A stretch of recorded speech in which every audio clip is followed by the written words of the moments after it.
Hi, everyone, and welcome to this edition of Brave Briefings, a place where men and women can come and share their tips, their ideas, their thoughts on how we can stop toxic behavior, how we can break the scourge of violence and gender-based violence and domestic violence, and how we can live in a safer world.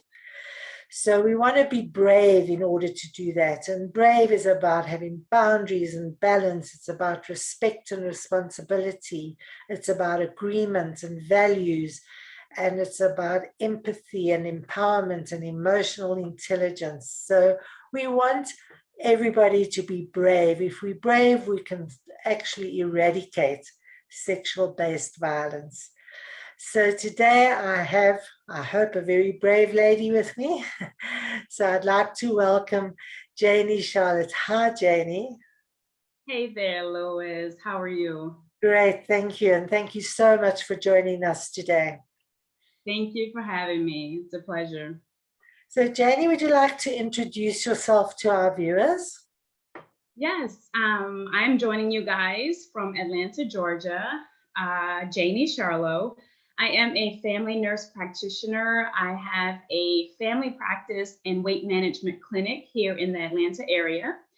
I am also a podcast host on Matters of the Heart and Soul podcast. I am a recent author of 7 Steps to Mastering Emotions. That book is available on Amazon. And I am a mother. And I also have a nonprofit organization called Bridge to Healthcare. And the mission of that nonprofit is to be the bridge to provide positive health resources to those that don't have them.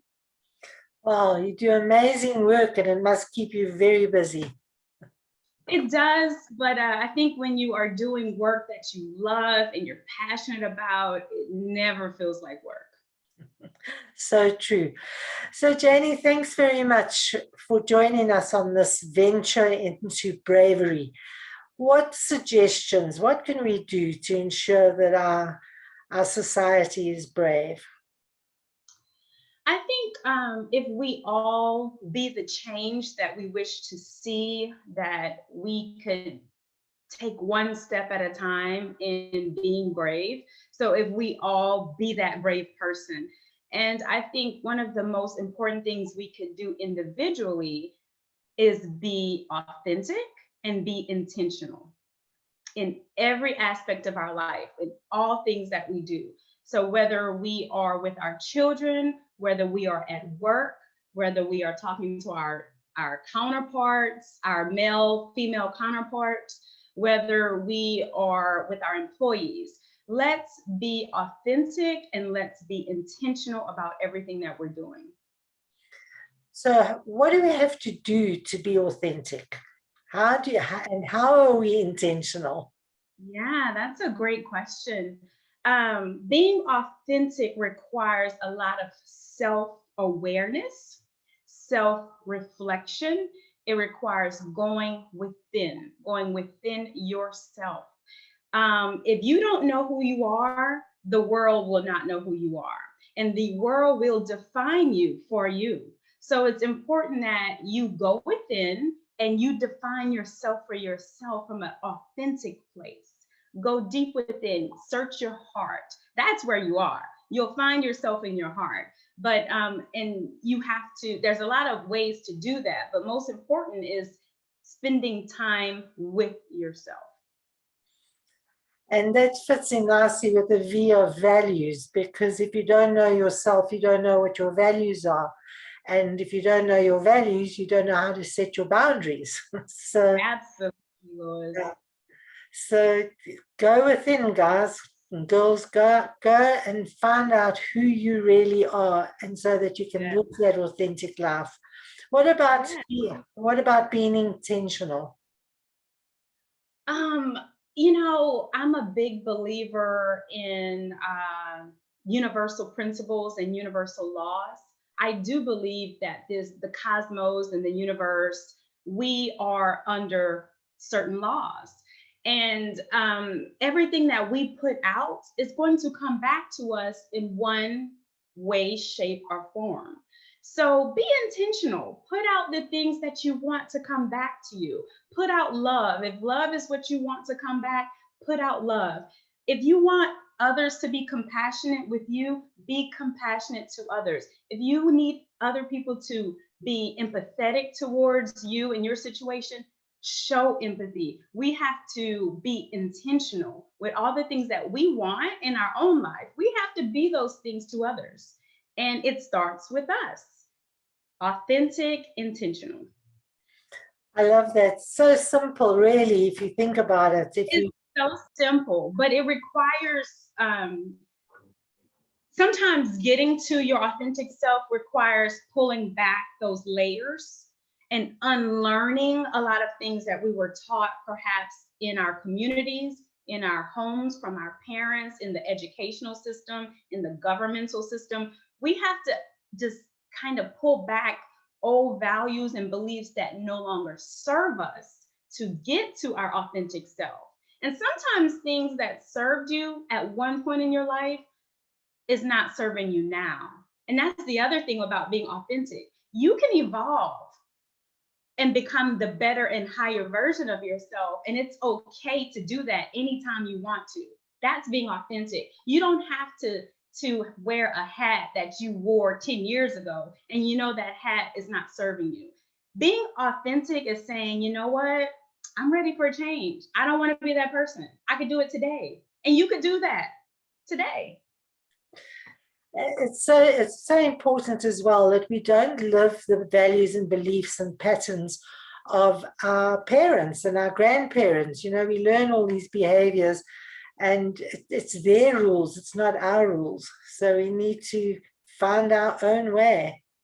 Yeah, and some of those values and beliefs can serve you on and even the next generation. But some of the values that our parents and grandparents and family members is not serving us moving forward. And we just have to get to our authentic place individually. And you have to know that you don't have to adopt everything that everyone in your close proximity is doing. You have to search those answers for yourself.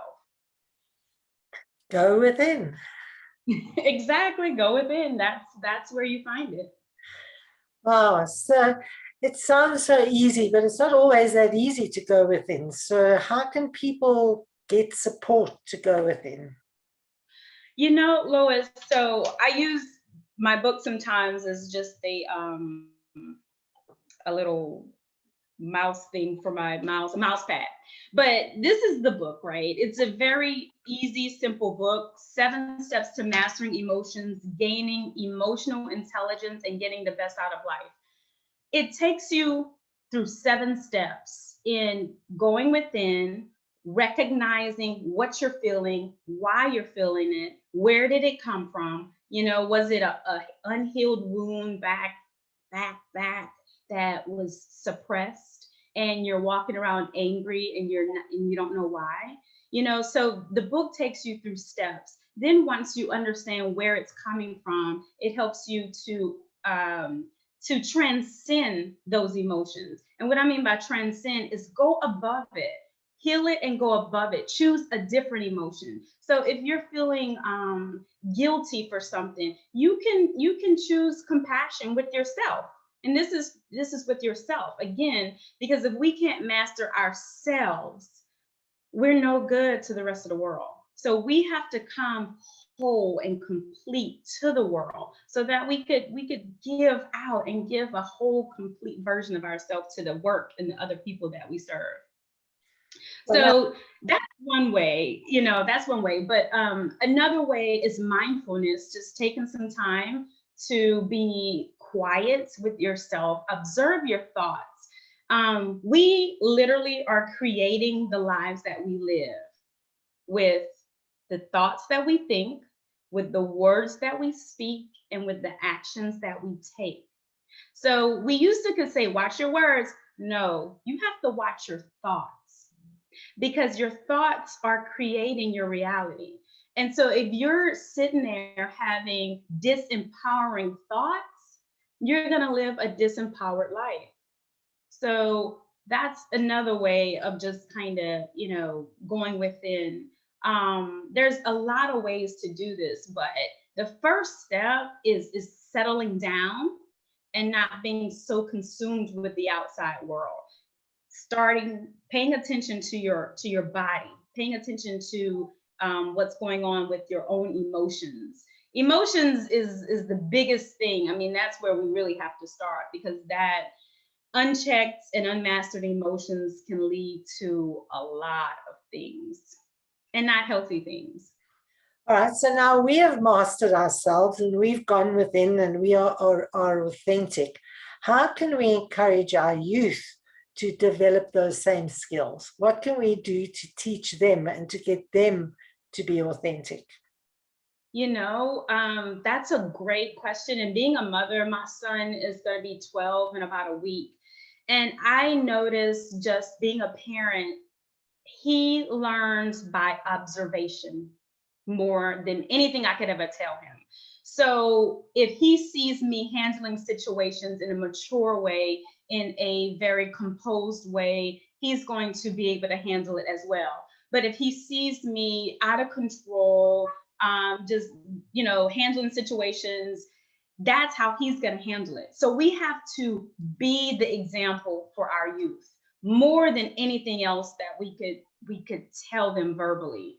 I also think that we have to spiritually uplift our generations that's coming behind us. So in our quiet time, we have to, send out love to our youth through prayer, meditation, however you choose to do it. But in our quiet time, we have to send that to our youth. So I believe truthfully with our youth, and just being a mother, that my son learns by observation. And it's funny because it'll be things that I have said, just, are done. And then later he'll be like, oh, mom, blah, blah, blah, blah, blah. And I was like, where, you heard that? You heard me say that? And they hear everything. They hear and see everything. So you have to really know that everything you say, everything you're doing, they are watching. So we have to just be the example that we want them to be. Be it. Fabulous. Sure. So I will put your contact details below the video so people can get hold of you and they can get hold of this book, which sounds really fantastic. 7 steps, easy to follow. So that's 7 steps to mastering emotions. It's an easy read, but it's a very it'll pull some things out. It'll pull some good things out. It'll help you go within for sure. great. So viewers, are you brave? Are you bold? I invite you all to learn how to be brave. Follow Janie, follow me. I'm Lois from Walking Without Skin, and I invite you all to fly free. Thank you, Janie. Thanks everyone for watching, and tune in again for another edition of Brave Briefings.